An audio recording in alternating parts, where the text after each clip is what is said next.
Assalamualaikum warahmatullahi wabarakatuh. Adakah wujud kecenderungan 15 orang ahli parlimen Barisan Nasional untuk membuat kamikaze politik, untuk mencetuskan pilihan raya kecil di peringkat parlimen masing-masing, seterusnya menyertai Perikatan Nasional dalam percubaan untuk menggulingkan kerajaan perpaduan yang sedia ada? Okey, benda ni ada disebut dalam satu berita yang ditulis di Sinar Harian, dan satu artikel di Malaysia Kini tulisan Lim Hong Siang juga ada menyentuh perkara yang lebih kurang sama tentang mengubah kerajaan melalui pilihan raya kecil. Okey, dalam artikel yang ditulis oleh Lim Hong Siang tu, dia ada menyatakan perkara sebegini tidak mustahil berlaku lah selepas daripada kekacauan politik yang tercetus selepas langkah Sheraton pada tahun 2020. Dinamika politik kita ni bergerak begitu pantas, dan apa sahaja boleh berlaku dalam politik negara kita selepas daripada tarikh tersebut. Kan, kita telah menyaksikan pertukaran kerajaan berlaku pada pertengahan penggal sebanyak beberapa kali, 2 kali at least. Kan, Muhyiddin Yassin menggantikan Tun Dr. Mahathir, dan Muhyiddin Yassin digantikan oleh Datuk Seri Ismail Sabri. Dalam tempoh yang relatif singkat berlaku pertukaran kerajaan dan pertukaran Perdana Menteri. Tapi walau bagaimanapun, selepas daripada PRU ke-15 yang lalu, Undang-Undang Anti Lompat Parti telah pun diadakan, menyebabkan peristiwa seumpama langkah Sheraton itu agak mustahil untuk berlaku, dan tidak mudah untuk melakukan perkara yang semikian. Walau bagaimanapun, ia tidak menutup sama sekali proses ataupun perubahan kerajaan itu untuk tertutup sama sekali. Apa sahaja boleh berlaku, tetapi ia agak sukar.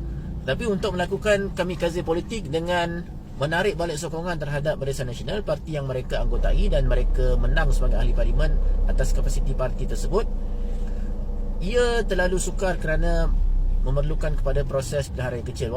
Walaupun mereka menjangkakan mereka boleh menang kerusi tersebut, menang semula, kan? Tetapi 15 orang ahli parlimen yang dikatakan akan mengubah sokongan terhadap Perikatan Nasional itu tidak cukup untuk mengubah kerajaan perpaduan pada ketika ini.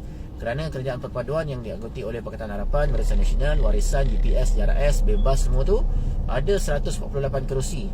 Kalau tolak 15, baru 133 kerusi. Jadi PN dia memerlukan banyak lagi kerusi-kerusi yang lain bagi membolehkan mereka menggantikan kerajaan. Tapi ianya barang pasti akan mencetuskan rasa marah rakyat, kerana sekali lagi ketidakstabilan politik itu akan kita rasailah jika mereka benar-benar ingin membuat perkara yang semikian. Dan walaupun mereka mengatakan bahawa mereka memperolehi sokongan rakyat, lanjutan daripada PRU yang ke-15 yang lalu, gelombang hijau dan sebagainya, pengundi Melayu menyokong Perikatan Nasional dan sebagainya, tapi jika ketidakstabilan dicetuskan sekali lagi setelah kita dah settle down, kita dah move on, dah beberapa bulan berlaku selepas PRU yang ke-15 yang lalu, dan Perdana Menteri pun telah pun dilantik, Menteri Kabinet pun telah pun dibina dan sebagainya, kita tidak mahu lagi ada berlaku peristiwa-peristiwa yang mencetuskan kekacauan politik yang menyebabkan pelabur takut untuk masuk melabur ke dalam negara kita, menjejaskan ekonomi dan sebagainya. Jadi kita mengharapkan agar perkara ini tidak berlaku. Kita mengharapkan agar ahli politik kita cukup matang untuk menilai apa jua perkara yang ingin mereka lakukan selepas ini dalam konteks politik, survival politik mereka. Tidak membuat perkara yang bukan-bukan, tidak mencetuskan huru-hara politik sekali lagi selepas daripada langkah Sheraton. Sebaliknya, jalankan peranan mereka masing-masing dengan cukup berkesan lah, kan, sebagai ahli politik. Apa yang mereka perlu lakukan sebagai ahli parlimen, sebagai contoh, mereka perlu membawa suara rakyat mereka di Dewan Rakyat dan berbahas untuk menentukan dasar-dasar yang baik untuk negara, kan. Sebenarnya banyak sangat peranan yang boleh mereka mainkan di peringkat ahli parlimen. Ahli parlimen ataupun anggota Dewan Rakyat itu, tugas mereka bukan sekadar di Dewan Rakyat semata-mata, bukan sekadar di parlimen semata-mata. Dekat luar dari situ ada banyak jawatan kuasa yang sebenarnya mereka sendiri anggotai, dan ada banyak ruang untuk mereka membantu rakyat melalui kamar khas dan sebagainya lah. Macam-macam perkara yang boleh mereka lakukan sebagai ahli politik untuk membantu rakyat di kawasan mereka dan membangunkan dasar-dasar yang lebih baik untuk negara. Tapi tak payahlah nak berpolitik terlalu kuat untuk mengubah kerajaan dan sebagainya, mengatakan kerajaan ini tidak perform dan sebagainya. Sebaliknya, jalankan sahaja peranan anda di peringkat masing-masing atas kapasiti yang anda ada sebagai ahli parlimen dan sebagainya. Dan jika ingin mengubah kerajaan, tunggu pilihan raya umum yang ke-16, kira-kira 4 tahun lebih sahaja daripada sekarang. Tempoh tu sebenarnya sangat singkat, dan gunakan peluang itu untuk anda membina kekuatan untuk memenangi semula kerusi-kerusi yang anda kalah yang lalu. Jadi dengan cara semikian, rakyat akan dapat mempercayai anda dengan lebih baik dan melihat anda dengan pandangan yang lebih positif selepas ni. Barangkali orang yang tidak menyokong anda sebelum ini pun akan menyokong anda jika anda tidak membuat perkara yang bukan seperti itu. Jadi kita hentikanlah rumas-rumas ataupun desas-desus yang tidak sihat ini untuk menggantikan kerajaan, untuk meruntuhkan kerajaan sedia ada di pertengahan penggal.